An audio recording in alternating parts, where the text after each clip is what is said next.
Okay, so today let's continue on with my adventures in the social media realm. And today I'm going to talk about threats that I've received.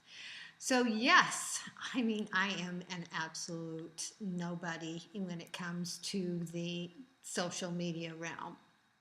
I think, I have just a couple of followers on YouTube, Instagram. I have a couple of thousand, but nothing to say. And nothing that I do is really that controversial.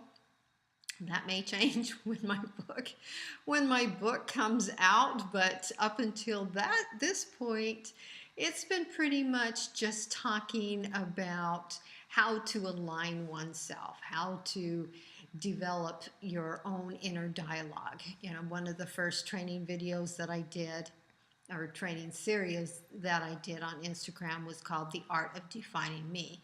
And what this was defining me after I left the cult environment, and how I had to learn how to engage with myself, that inner talk and that inner dialogue, and making sure that I wasn't having those self-defeating thoughts based upon prior religious um, beliefs and upbringing, the way I was. And so this journey that I've taken from after I've left the cult environment until now, when I'm sharing it, it's taken me 10 years. And I'm still traveling down there, but I'm to the point where I feel very solid with who I am. And so this is what I'm sharing. So The Art of Defining Me was the first training series, and it was all about the inner dialogue. The next we did Power of the Mind. And what Power of the Mind was how we engage with life and life obstacles, and how we look at things, and then how we interpret them. Then we did Personality Power. I went and proceeded to then step that forward. Every month it's been a progressive training series. So Personality Power was on learning about your own personality, and then learning about the other personalities that are out there and how we engage with each other. And I did the 4 personality of the driver, the expressive, the amiable, and the analytical. Now, I will raise my hand, very proud of it. I am a driver personality. And a driver personality can sometimes get a very bad rap because we are very results driven individuals. Most CEOs are usually driver personalities. People of high achievements are usually driver personalities. Not always, but the majority of them are. So after Personality Power, then I took it a step further, and I went and I did View My Resume Today. And I talked specifically about how to use everything that we have done so far and Personality Power, and I applied it to interview sessions and interviews. And I did both the interviewer and the interviewee. And, law of reciprocity, it was when I was just finishing off that series that an opportunity came, which caused me to move from New York to Florida. So positive things were happening. So that's a little bit about the experience, what I was putting out there on my social media. And so you may ask, how would that get me threats? That is a good question, and if somebody could answer that, I would love to hear it. Couple of threats. Some of them were associated because I respectfully I respectfully declined advances of individuals who wanted to engage with me. My time was very limited, and I wasn't looking for that type of relationship. And even though it was done on I just want to be your friend, um, I just, my time was limited and I had agenda, and I'm a driver personality, and therefore I time block my time very much in order for me to accomplish the goals. So I set daily and weekly, monthly, and yearly goals, and then I time block things out to make sure that I'm achieving them. And my reward is if I achieve my goals at the end of the day, then I celebrate the wins, and then I give myself a reward. If I'm not achieving my daily goals, there's a accountability contract that I do with myself, and then if the goals weren't met, then I have to fulfill that accountability. And usually the accountability is I don't go to sleep until the goals are met. So therefore, and because I set very high expectations for myself, and because I drive myself very hard, minimal sleep was going on at that time. So that was the main reason why I wasn't engaging with gentlemen as much as they would have liked. I was kind of new kid on the block, and one of the things, if you are new to social media, I used to do like for like and follow for follow, and I realized that that wasn't sustainable when I was spending 4 or 5 hours on Instagram in order to like for like, comment for comment, follow for follow. And then what I found was that a lot of the individuals who did the follow were so that you would follow them back, and then they would unfollow you. So I obtained a Followers Insight app. That's what it's called, Followers Insight. And so part of my daily routine was also to go in there, and anybody who unfollowed me, I unfollowed them back. Law of reciprocity. And it was sad because there were some individuals that unfollowed me, and I had been liking and commenting and really enjoying their posts. So I just, I unfollowed them. Spending 4 hours a day on Instagram, 4+ hours a day on Instagram, that's when I determined it wasn't sustainable. I reached up to almost 5,000 followers. And then I noticed that there was massive drops, um, 100 at a time. So the bots got me, and that's just part of the game. Instagram is challenging.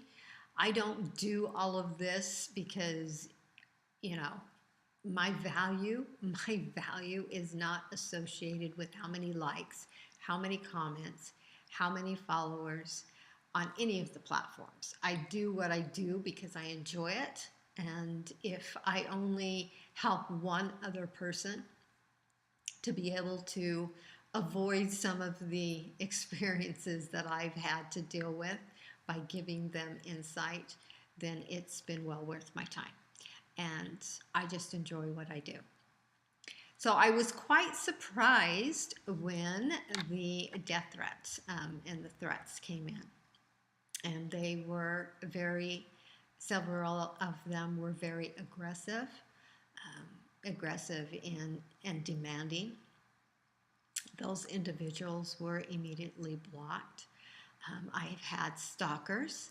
So they've gone from, when I've blocked them, for instance, on Instagram, then they've found me on other platforms and started to continue to engage with me and be very threatening.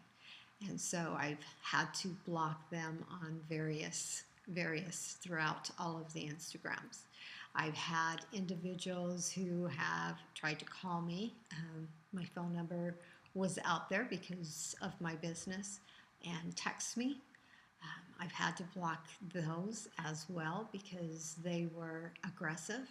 I have had to, I've had to kind of scale back what I put out And that's hard because of my business. I have to have my phone number out there, but I have tried to be able to keep track of trying to start to minimize that because of the stalkers, because of the threats. The biggest one came, and it wasn't a direct threat. It came from an individual who had gone and was impressed with my profile on Instagram. And he was a prophet in another country. And he proceeded to give me a revelation on what came across his mind when he was looking at my profile. He first told me that he really liked my profile. He liked my Instagram page. He thought it was very beneficial. And he proceeded to let me know that, God had given him a message to give to me. And in that message, he told me that there was individuals who were bound to stop me in what I was trying to achieve, and they would do so at all costs, and wouldn't stop until they had succeeded in my death. Okay, so with that, we need to step into my philosophies on religion. I am not associated with any religion. If I don't like labels, but if I had to place a label on myself, I would place the label of atheist. And I wasn't always that way. I was raised in a Christian type belief. I have studied Christianity the most, but I have also studied Buddhism, Hinduism. I've studied not as much. I'm delving into that a little bit more. The Carin. I've also studied different New Age religions, and I find all of the religions very fascinating and very intriguing and interesting. I see metaphors in those religious texts that beautifully apply in our lives. I don't interpret them the way that most religions interpret them. I interpret them a little bit differently, more metaphorically. So the benefit of not being attached to any religion is it allows me to look at life through a different set of eyes. And my cult experiences has also provided that.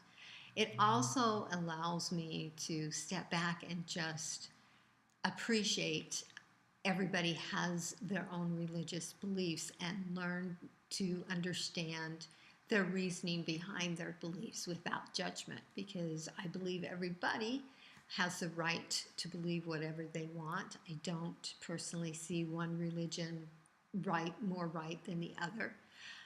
The reason why I would label myself an atheist is because after all the study that I've done on the different religions, I've not found a God that resonates with me. So that's why I would label me atheist, because I've not resonated with any of the religion's gods. But I think I apply a little bit of the philosophies of all the religions into my personal structure. So when this prophet and I were engaging online and he was sharing his revelation about me, it didn't frighten me. It did concern me, not because I believed it came from God, because of course I don't believe in God, but because of my cult experience.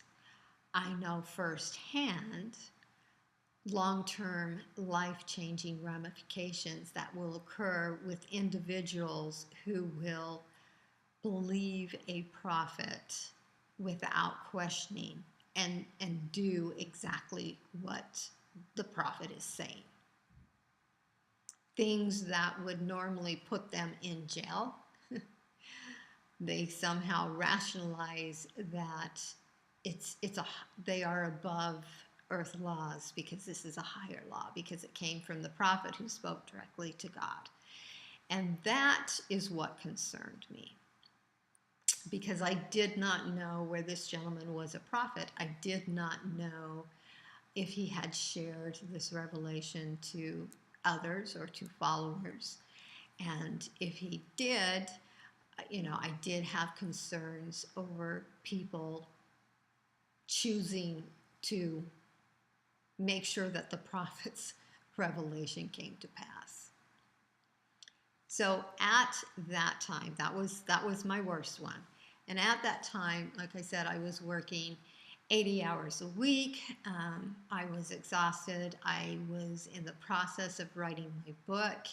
I had basically in my mind traveled back to those situations to feel those emotions and relive those emotions so I could express them with those eyes. And then, so there was a lot of emotional turmoil that was going on inside me, plus the exhaustion and the stress. And let's just say I wasn't at my finest. Wasn't at my finest because of all of this. And I raised both my hands. That occurred, and then right at the same time that occurred, I received a letter from the cult, and they had tracked me down. And as I have previously said, opening up the letter and seeing it on, the official church letterhead, realizing they had tracked me down, it was like receiving a letter from your rapist, basically letting you know that they know where you live and they are watching you. So the exhaustion, the heavy work hours, the emotional state of going and reliving those experiences, the death threats, prophecy, and in this letter, yeah, I admit I had a total meltdown. And I did a recording to someone that was very dear to my heart, talking about what was going on with me. So wasn't my finest hour. I do not apologize for having a total meltdown. I don't apologize for making the video. In fact, I love that video is one of my favorite videos that I have done, because it's real, it's raw, it shares the depth of what was going on with me. It's extremely painful to watch. I needed to wipe my nose a little more often than what I did. I was crying. I was an absolute wreck. I hadn't showered yet. I had just worked out, so I was hot, I was sweaty, I was just crying.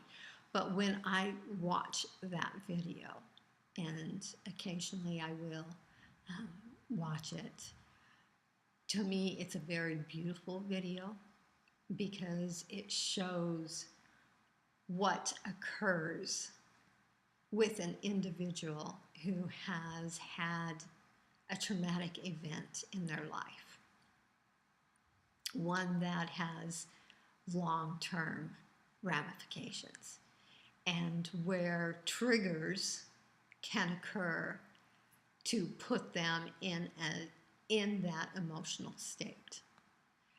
And so because it's so real and it's so raw, that's why I think it's one of the most beautiful videos that I have ever done. I do not share it publicly because there is some very personal information that I was sharing with the individual that I was sending that to. So here is what I've learned from the threat experiences. You cannot control what other people do.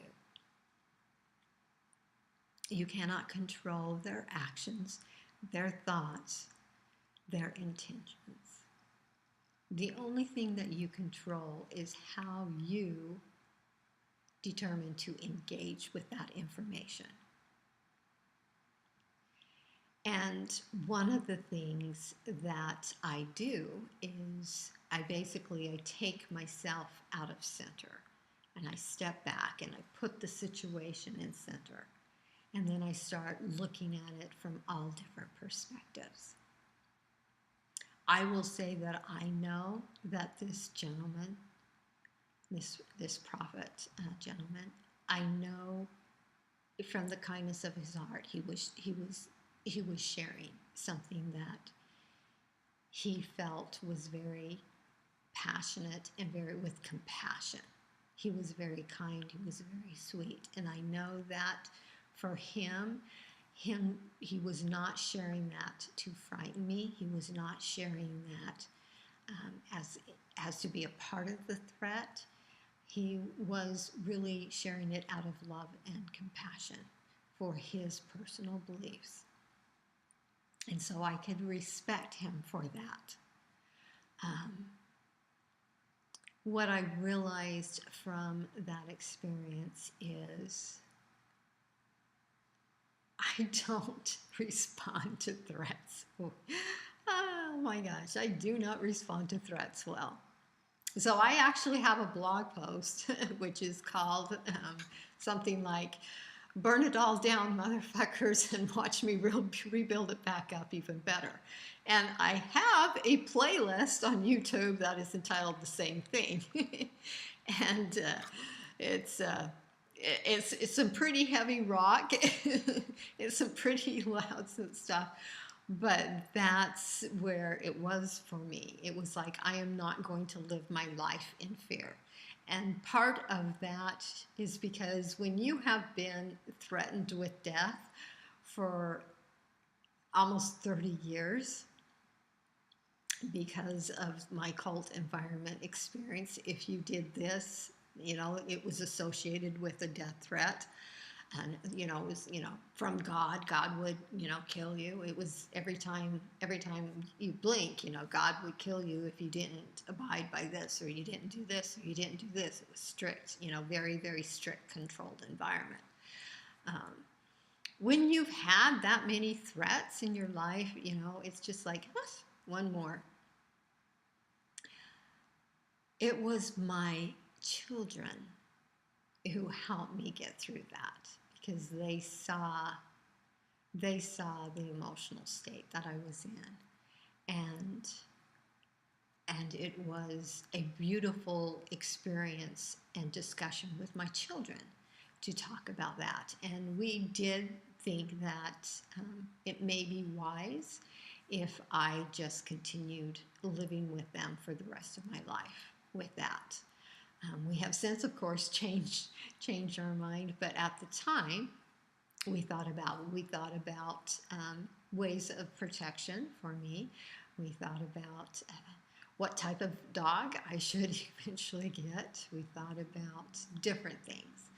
But one of the most beautiful experiences was my oldest son, who, said to me, I want you to watch this comedian, this particular show. You've worked hard, come and watch this comedian.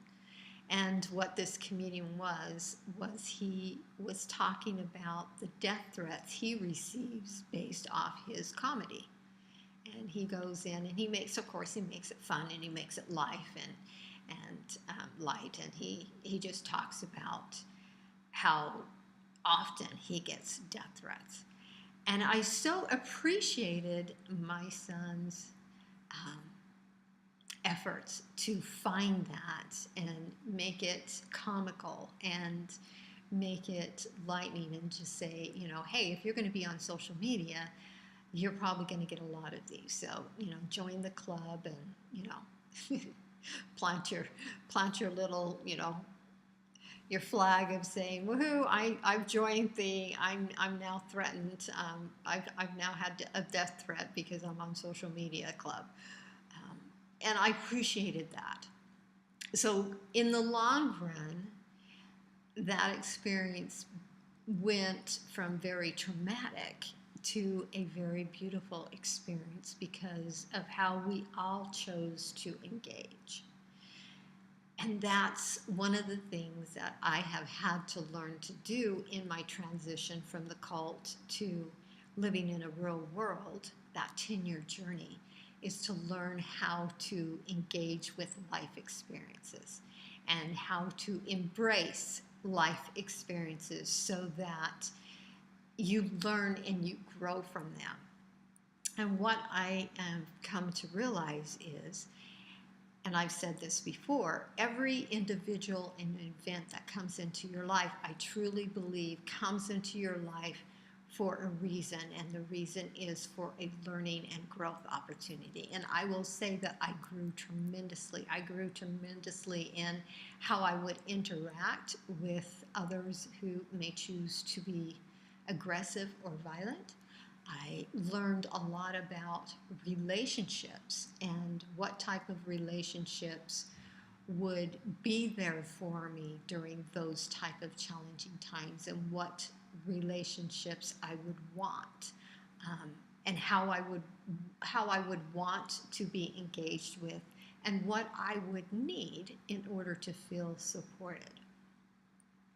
One of the other things that I came to realize is that if we don't handle one specific event or interaction, and we don't handle it well, life tends to give us a retest. So I was bound determined to handle this one really, really well because I don't want it retested. So that was one of the things that was like, okay, it's time to step back and let's learn from this so we don't have to retake this test.